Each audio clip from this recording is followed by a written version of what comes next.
Okay, students, in this video we're going to work with our selection tools in Photoshop. First thing that I'm going to need you to do is go ahead and open the oranges file that you will find in your learning management system. We're working in Canvas for this. So the first thing that I want to do is I want to be able to use our selections tool to select certain things. We learned on how to use our selection tools in our last exercise in regards to the rectangle and elliptical marquee tool, and so we're going to continue on with that by selecting this orange slice. Now the first thing that I want to do when selecting the orange slice is, because oranges are typically round, I'm going to start with my elliptical tool. So I'm going to start in the middle of my orange here, and holding on my Shift key and my Alt key on my keyboard, I'm going to go ahead and drag out my selection tool so the tool just hugs around the orange. It's not going to get it perfectly, but at least hugs around the orange enough. I then release my mouse and then take my fingers off the Shift and Alt key after. If I do it before, it's going to get a little wonky. So the next thing that I'm going to do is I actually want to cut off this piece on top here. And to do that, you'll notice when I hold down just my Alt key, I'm going to change this to rectangle. And when I hold down my Alt key, it will give me a minus piece on my selection. That means that I want you to take everything from here to about here off. And I release my mouse and then release my finger from the Alt key, and now I have my orange kind of selected. You see that I'm way too far out here and I've got all these little crevices in here. This is when it would be important to use our lasso tool.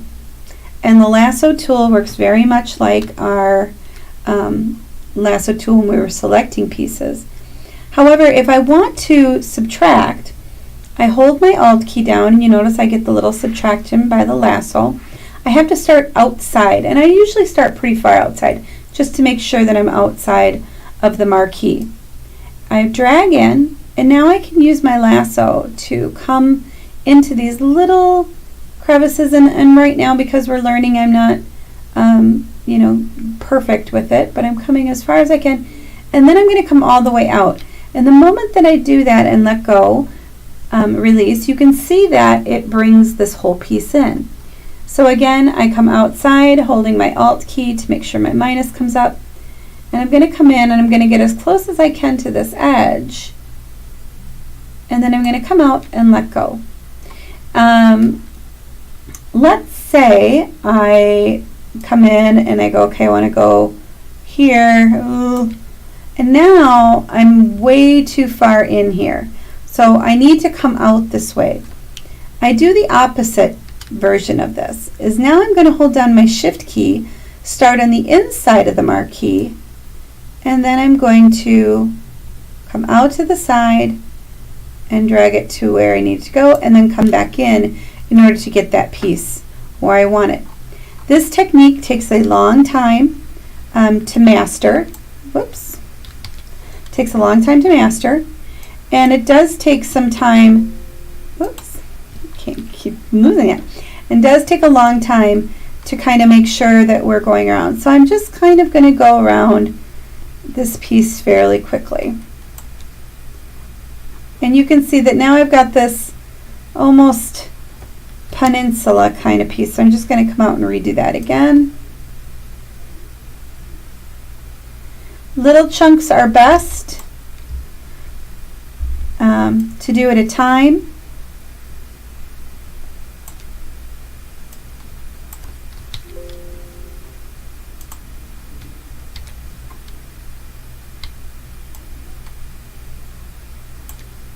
And you can see I'm just making my way around my orange slice here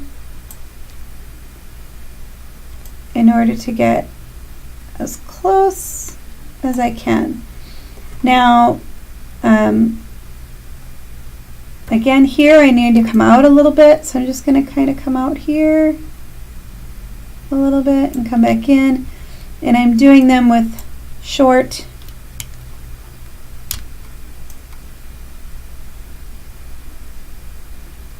pieces of the orange and coming all the way in.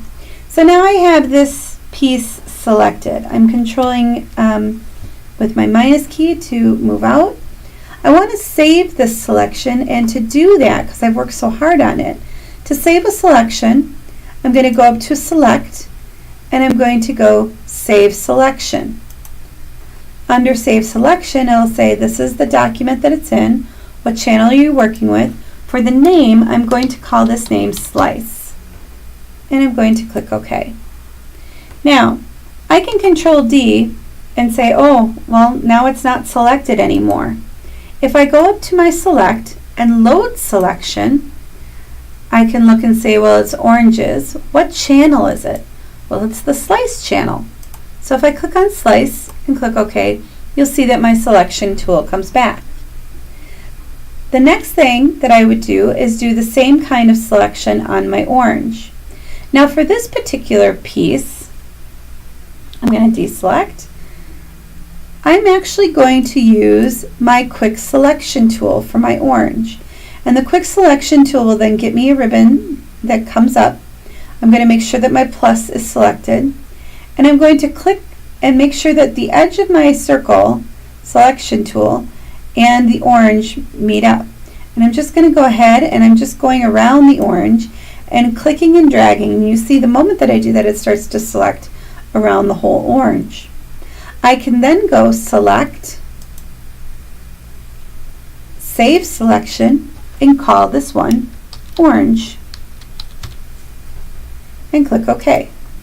Now if I wanted both of these pieces to be selected, I would then go under Select, Load Selection.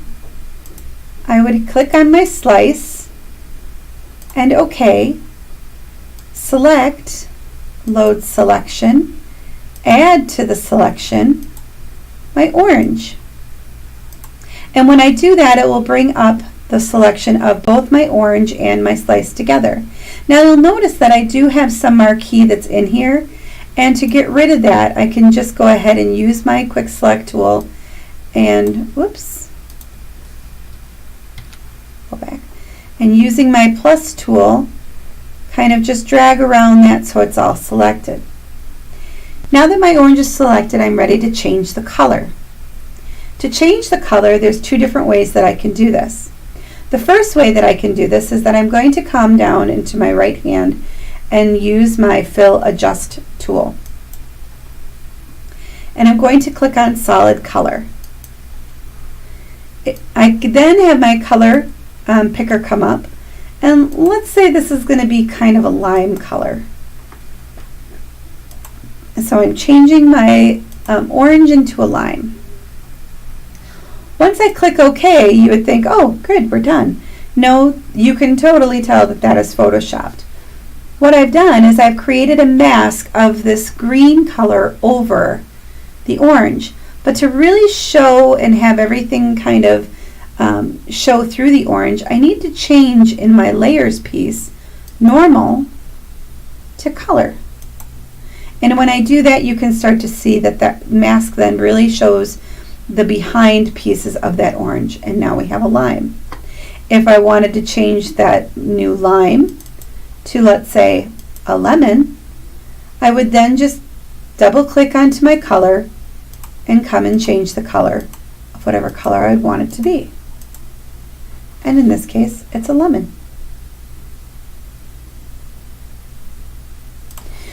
Now, I'm just going to get rid of this layer and show you another way that we can change color. Going down into my Fill and Adjustment layer, I'm going to go to Hue Saturation. I need to make sure that my orange is selected, so I'm actually going to go back and do a selection load. on these of the slice, and then select load of the orange, and then add it to selection. Get rid of that select piece there. Coming down to my fill and adjust, I'm going to go to that hue saturation, and because orange is the color of orange, I want to say, well, what color does it come close to? Is it reds? Is it yellows? Is it greens? Basically, for our purposes, I'm going to leave it as the master color. And now I can just go and change this, and now I've got almost a blood orange here. There's my lemon. There's my lime. And I did that by just moving the hue bar back and forth. And of course, this is a great way to do a really quick, easy color change. But if you need a specific color, let's say your company offers a certain color of shirts, then the better way to do that is to actually go and do the solid color color change for that. So this is an exercise in selection, and select loading and saving and color change.